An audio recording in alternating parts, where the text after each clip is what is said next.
বাংলাদেশে নির্বাচনের মৌসুম চলে, বিভিন্ন সময়ে পক্ষপাতিতা দেখা যায়।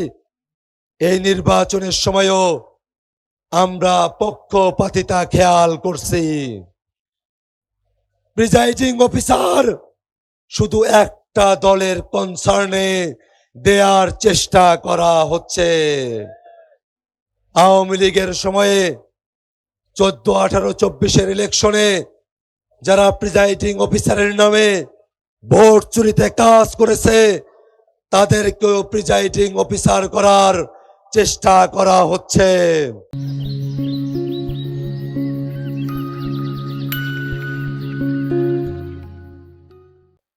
অনেকগুলো জায়গাতেই প্রিজাইডিং অফিসার কাদেরকে দেয়া হয় সেটা প্রার্থীদেরকে জানার সুযোগ দেয়া হচ্ছে না।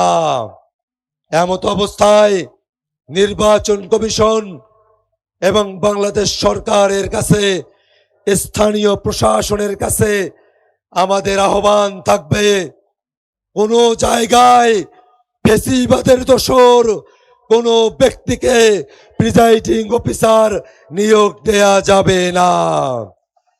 যেখানে ফ্যাসিবাদের দোসর কেউ আছে তাকে পরিবর্তন করে নিউট্রাল নিরপেক্ষ ব্যক্তিদেরকেই প্রিজাইডিং অফিসার নিয়োগ দিতে হবে।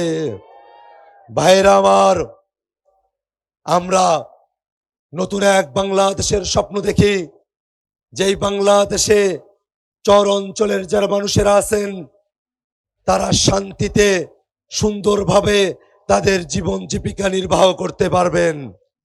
এই চরাঞ্চলের মানুষ অসুস্থ হলে পরে হাসপাতালে যাওয়ার জন্য অ্যাম্বুলেন্স তাদের বাড়ি পর্যন্ত আসতে পারে না।